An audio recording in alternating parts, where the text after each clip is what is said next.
आप सभी को जय गुरु। आज मैं आपको दर्शन कराने जा रही हूँ माँ गंगा का मंदिर, जो यहीं पे ही ये जो गुरुचांद जो मंदिर है, इसी मंदिर का ही ये जो गंगा मंदिर है उसके दर्शन आपको कराने जा रही हूँ। यहाँ पे देखिए, ये मंदिर का जो लुक्स है वो आपको दिखाने जा रही हूँ। ये गंगा मैया का मंदिर है। ये एक विशाल तालाब है। इस तालाब में जो है गंगा पूजा की जाती है। इसके अलावा हमारे क्षेत्र के विभिन्न इलाकों से जो पानी भरने का जो एक माध्यम, हमने इस गंगा मैया की इस तालाब को ही चुना है। और ये गंगा मैया का मंदिर है, इसके आपको दर्शन करा देती हूँ। जय माँ गंगा। ये शिवलिंग है, देखिए शिवलिंग है, और ये चरण पादुका देखिए, और ये गंगा मैया, इनके दर्शन कर लीजिए। माँ गंगा से आप सभी के लिए शुभ मंगल कामनाएं प्रार्थना करती हूँ। जय माँ गंगा।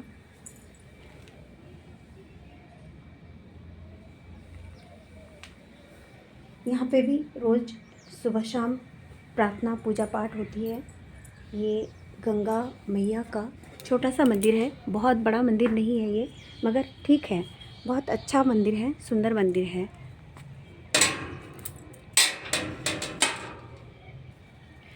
गंगा मंदिर के किनारे ही देखिए कितने सारे केले के वृक्ष, और ये बहुत बड़ा फील्ड है जिसमें जब महोत्सव नहीं होता है उस दौरान यहाँ पे सब्जियाँ वगैरह लगाई जाती हैं। और जब हम लोग कलश यात्रा में आते हैं, चाहे वो भागवत की कलश यात्रा हो, चाहे वो दुर्गा पूजा की कलश यात्रा हो, चाहे कोई भी अनुष्ठान हो, उसमें हम लोग ये देखिए, ये विशाल जो मंदिर का एक तालाब है, इस तालाब की परिक्रमा करने के बाद हम लोग इस तालाब से जो है जल भरते हैं। मंदिर की जो घंटी है, देखिए ये है मंदिर की घंटी, छोटी सी घंटी है यहाँ मंदिर की। और सूर्य का ये दृश्य, इतना सुंदर शांति वाला मौसम, शांत एक मौसम है यहाँ पे। और यहाँ पे रोज़ पूजा करने आते हैं लोग। आज मुझे ठाकुर जी की एक बात याद आ रही है। वो ये बात है कि उन्होंने कही थी कि तुम किसी का भी जप करो, पूजा करो या पाठ करो, मगर यदि तुम्हारे अंदर वो जप, वो तप और वो पूजा तुम्हारे जीवन को स्पर्श ना करे, तुम्हारे जीवन को स्पर्श ना करे, सब लोग तुम्हारे परिवार के जो है ठाकुर भक्ति में परिपूर्ण ना हो, तो समझो कहीं ना कहीं भूल हो रही है। तो उस भूल को हमें सुदृढ़ करना है, उस भूल को संशोधन की दिशा में लेके जाना है। सूर्यदेव से प्रार्थना करती हूँ कि सूर्यदेव हमको वो ताकत दे, वो शक्ति दे कि उनकी जो ज्योति से हमारे अंदर की जितनी खराब बातें हैं, जितनी बेकार की चीज़ें हैं, अंधकार हैं, जितनी अज्ञानता है, सब कुछ मिटा के सूर्य की जो किरणें हैं उनकी भांति हमारा ये जीवन आलोकित हो। हम जिनके भी टच में जाएं, जिनके भी नज़दीक जाएं, उनको उजाला दे सकें, उनको रोशन कर सकें, उनके जीवन में सुंदर तरीके से एक दिशा दे सकें, एक दिशा ला सकें।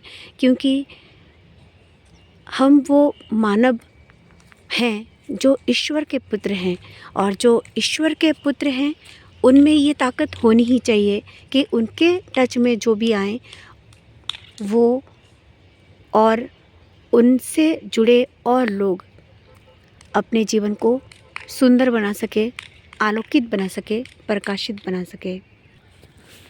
ये जो है कामना सागर के नाम से भी जाना जाता है, क्योंकि कामना सागर में कहते हैं कि जो भी मान्यता हो, इंसान के मन में जो भी विचार आए, जो कि मुझे इस चीज़ की कामना करनी है, मुझे पुत्र चाहिए, पुत्री चाहिए, धन चाहिए, वैभव चाहिए, ऐश्वर्य चाहिए, आनंद चाहिए, जो भी कुछ भी लोगों के हृदय में कामनाएं होती हैं वो आके मन्नत करते हैं इस मंदिर में, और मन्नत करके वो इसमें फल चढ़ाते हैं, पैसे चढ़ाते हैं, या मंदिर में कुछ भेंट देते हैं, और उनकी कामनाएं 1 साल के अंदर पूरी हो जाती है।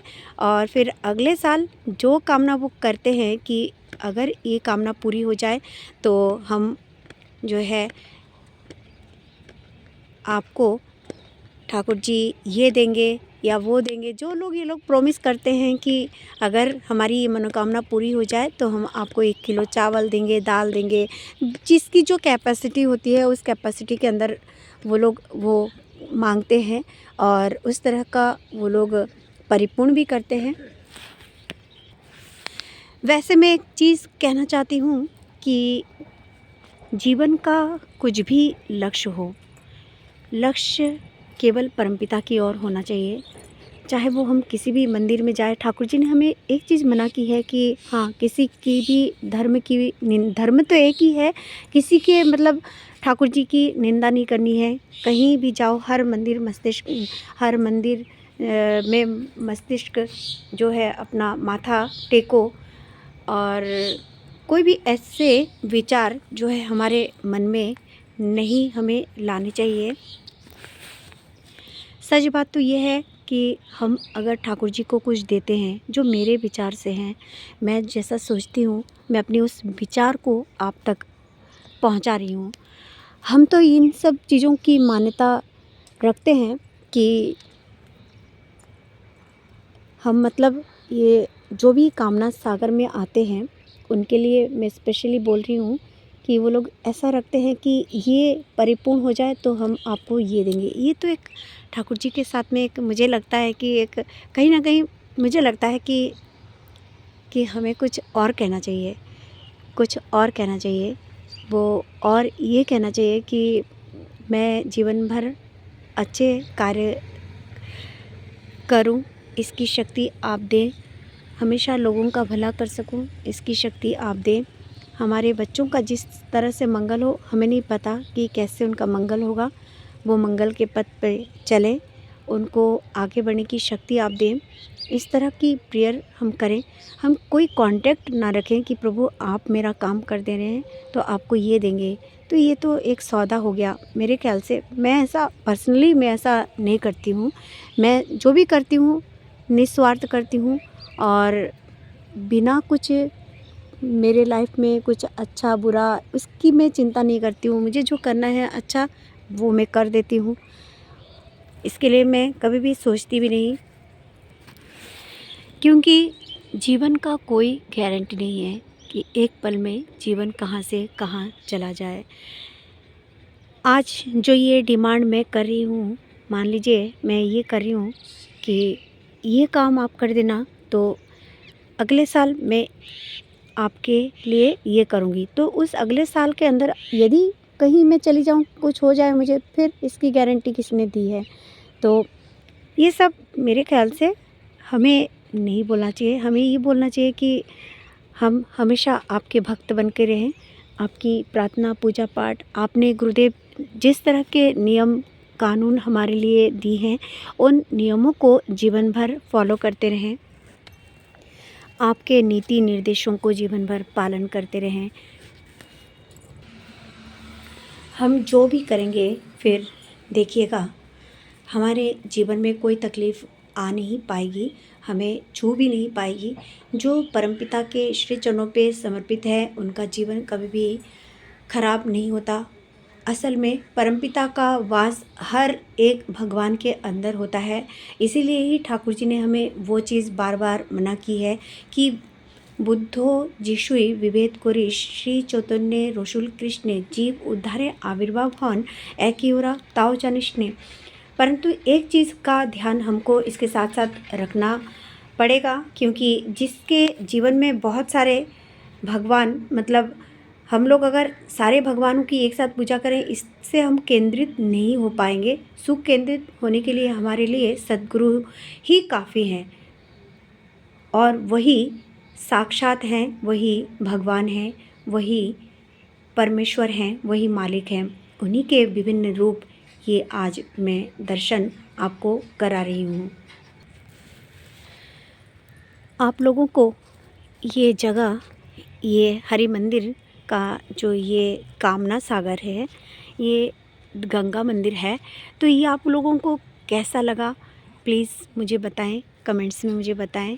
मुझे बहुत अच्छा लगता है आप लोगों का कमेंट्स देख के और पढ़ के, तो आनंद का अनुभव करती हूँ। आप लोग मुझे आशीर्वाद दें कि मैं ठाकुर जी को यूं ही प्यार करती रहूं, निस्वार्थ प्यार करती रहूं, किसी भी चीज़ की कोई डिमांड कभी भी उनसे ना करूं, क्योंकि मैं जानती हूं कि मेरे परमपिता ने जो मेरे लिए निर्धारित करके रखा है वो बहुत खूबसूरत सा एक चीज़ है।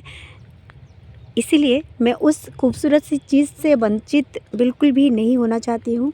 इसीलिए मैं परमपिता से सिर्फ परमपिता को मांगती हूँ। परमपिता के श्री चरणों में यही प्रार्थना करती हूँ कि हमेशा उनके श्री चरणों को पकड़ के रख सकूँ, मेरे गुरुजनों को मैं श्रद्धा भक्ति कर सकूँ, सभी को रिस्पेक्ट कर सकूँ, छोटों से प्यार कर सकूँ और सभी के लिए बहुत अच्छे अच्छे कार्य कर सकूं, ताकि मेरे इस दुनिया से जाने के बाद ये पृथ्वी मुझे याद करे।